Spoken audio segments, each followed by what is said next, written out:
like I was saying, people, apologies for that. We need to improve. You're looking at Emery's blueprint or what he's trying to implement, and I like him. There are good things. He's playing young players. He's given opportunities. I like how he changes tactics and things. Defensively, we're still at 6s and 7s. Prior to the Sheffield United game, obviously we looked a bit better defensively, but we still look at 6s and 7s. Now, people can talk until they're blue in the face and until their lungs collapse about Holding coming back, Bellerin coming back, Tierney coming back. Of course, I'm excited about these individuals. Of course, they're better players for Emery to work with and move forward with. But at the end of the day, can anyone see any defensive system to say, it says white and black, to say these players come in, we ultimately play better? You can't honestly say that, people. And that's what I really would like to see from Emery now, regardless of are they his players or not, which he's had the time to really say who he wants and who he doesn't. Everybody hasn't been flushed out, but we had a good summer in terms of incomings and outgoings. Let's take Burnley, for example. Now, I'm not saying we should be like Burnley. We're a better team than Burnley and a bigger club. No disrespect. We finish ahead of them in the table for as poor as Arsenal are.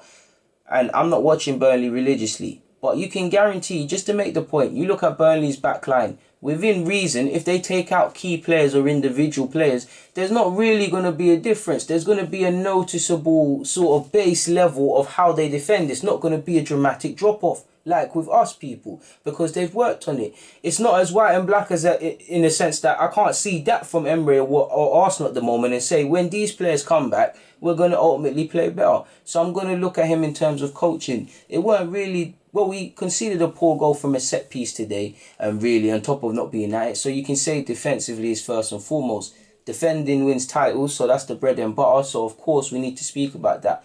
But the progressive play, central midfield, Arsenal becoming an open book now in the sense of teams know if you win that midfield battle, if you set out and outnumber our midfield, you'll win it. Today, it weren't really a thing of our pivots being pulled apart. We were just simply outnumbered. I personally think, like I said, they pressed us very well. But what are we trying to do? The build-up, again, the build-up is way too slow. There's not really any intent. When there's no real pace to your build-up play or any tempo, you allow teams like Sheffield United and teams in the Premier in general to get back in shape. If they get back in shape as a team, are they not more likely to defend better? They defend better, they're tougher to break down, it's harder for us to score. It's that simple. We take on top of certain players just taking too many touches, in terms of tactically, it has to be down to coaching. What are we trying to do? I felt we're becoming an open book in terms of how, like, again, I have to say it, in terms of how you press Arsenal. Today, Sheffield, again, they set up wonderful little booby traps and forced us to go long at times. And when we're going long, again, it's all Aubameyang by himself. We're playing with wide forwards, once again, to highlight the point.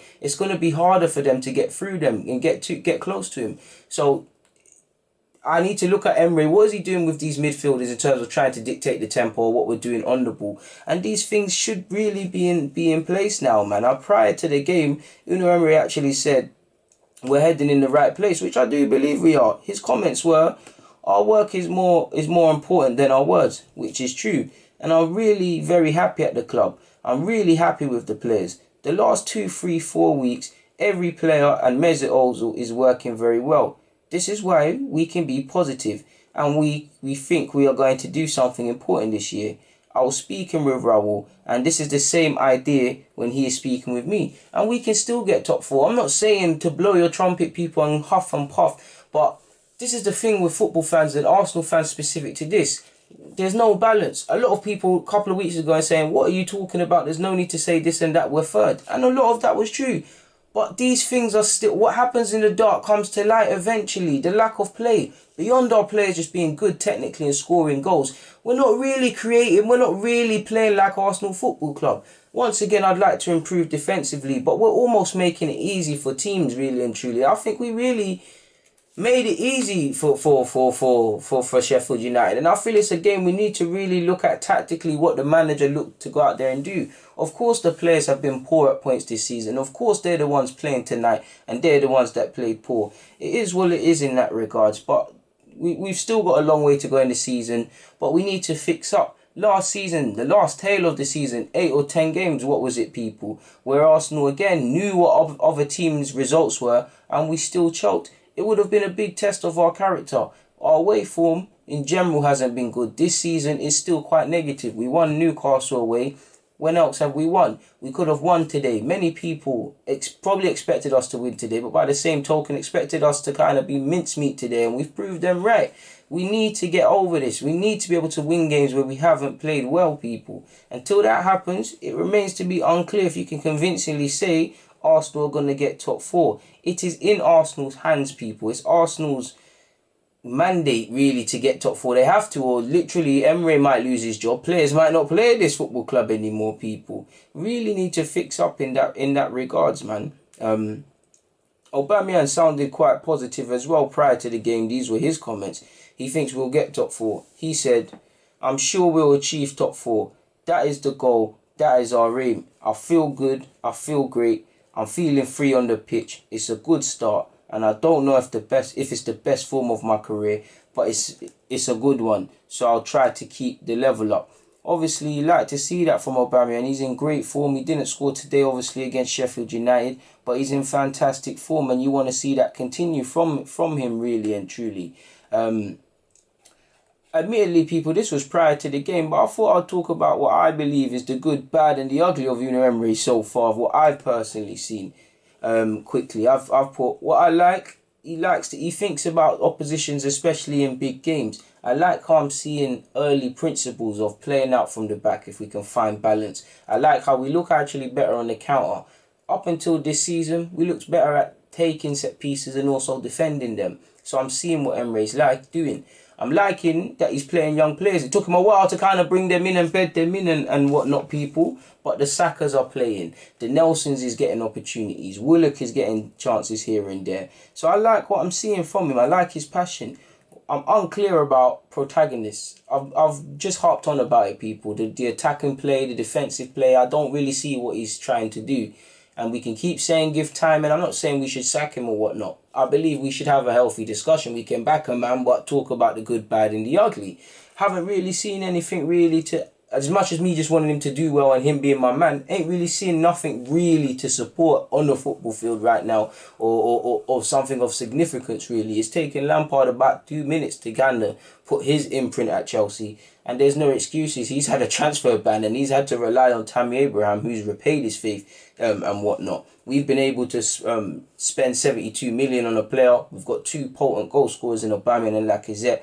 They are scoring goals. We are scoring good goals. We are scoring good creative goals. But to a degree, are these goals or these isolated incidences clouding stuff? Because it happened last season, the 22 unbeaten run. Certain elements that are still here and were clear today were here then. And you was called negative and the rest of it for suggesting otherwise, people. And I think the bad, or what I believe is the bad, is I personally believe Emery can be his own worst enemy, especially in games where we've actually played quite well, and it's almost a mental handbrake to start bringing off subs and kind of ruin it. I don't really feel he's got complete clarity in his mind of really freeing these attacking players and playing with a sort of balanced team in that we attack and show our credentials, but we also defend. And I think if you're going to manage any top 6 side, you've got to find that balance. Obviously, I don't really understand the making Ozil captain and not really using him, and a couple other things with other players. Like for me, El Nene's not being used all season. I'm not criticising that. I'm not saying play El Nene, but then he's throwing him in for the crucial sort of running against Palace and whatnot. That to go back to that period, games where we need to win or we need to kind of play the best team, and we're shocked that we're not playing the best. Maybe it's a cultural thing of. You see a lot of managers that have come from La Liga and foreign clubs, they won't use a man for time and then they'll throw him in. I don't feel you can run them sort of things in the Prem. I just don't think it's like that, people. It's just not that sort of party. Some interesting things on Pepe, people, I believe. And just from The Athletic, I got some notes. I've subscribed to The Athletic just to see if I can bring you a lot more exclusive content or just better content. But they've said, what's this? I think this was looking at how we press and defend and whatnot. And it said, an organised press would mean Arsenal winning the ball high, preventing the opposition mounting regular attacks. Instead, they are conceding a frightening amount of shots. This season, opponents averaged 17 attempts at Arsenal's goal per game. Obviously, this is prior to the Sheffield United game. Only newly promoted Aston Villa and Norwich have worse records, and Leno has been called upon to make more saves more than any other side. Now, again, that highlights our defensive stuff, but what's the first line of defence, people? It's Aubameyang and Lacazette. I'm not criticising them, but in terms of game management, go back and look at a lot of our goals last season and probably goals we've conceded this season. There were times a midfielder could have stopped it, a striker could have stopped it. We could have been a bit cerebral. I'm not scapegoating anything, but we need to learn a bit more in game management, and we're probably one of the most sides in the Prem lacking that sort of cerebral, dark art sort of thing. The idea of a coordinated press felt genuinely fresh at Arsenal, and many supporters would have been willing to sacrifice some on-the-ball intricacies to attain it. Surprised I could have pronounced that word, people. However, it's never really come to pass. Wenger's last season at Arsenal saw Arsenal permit 9.1 passes per defensive action. Under Emery, that went up to 9.4. While Emery might like the idea, he's not necessarily been able to manifest it in his team. In Wenger's final season, Arsenal had an highest average percentage in the league. We had the third highest average percentage in the Premier League. Sorry, I've butchered that for you people. In Emery's first season, we've slipped to 5th. Now, I don't really care for possession people. I'm not using that to hit Emery. Possession, like you saw today, Emery still has a lot of possession in his team. We had 400 more passes than Sheffield. Sheffield won the game, but it's what we want to do. With Wenger in his final years, we were stale in terms of our attacking intent. In Emery, we're still stale really in terms of our attacking intent consistently, and we don't really have a plan. So I still believe in Emery, but we've got to highlight these things, people. This is what The Athletic is highlighted, so it's important to speak about it.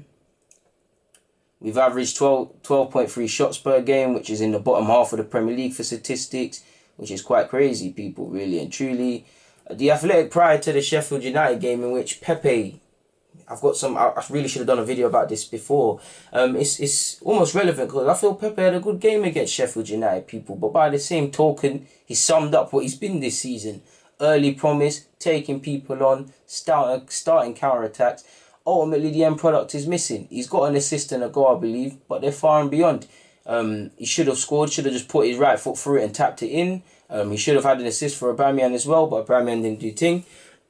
But he showed the promise, he showed missing sitters, and I still think there's more to come. As shown with Sheffield, we should have played better.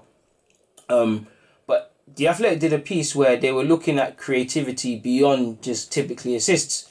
And what I've copied and pasted here, people, it says, in other words, rather than just crediting the final passer, you can go back and credit every player involved in the pass and move leading to the goal.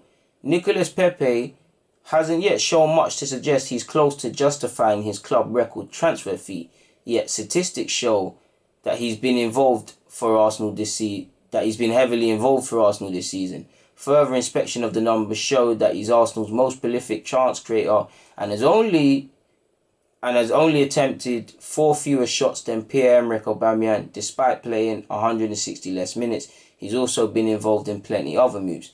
Further inspection of the numbers show that he's Arsenal's most prolific chance creator. I think I've already said that. Sorry, copied and pasted it twice.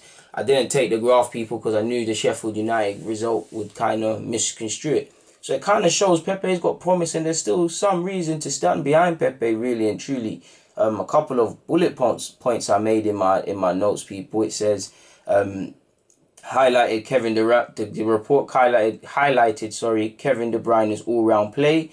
Trent Arnold was the only defender in the top 20, I believe, or the top 15. Jorginho scored pretty high as well, which it goes to show, like, again, common belief statistics. Is he really back justifying the manager's faith? Is he justifying the fans' faith, etc., etc.? So it's interesting to see, man. We might as well... 1 second, people.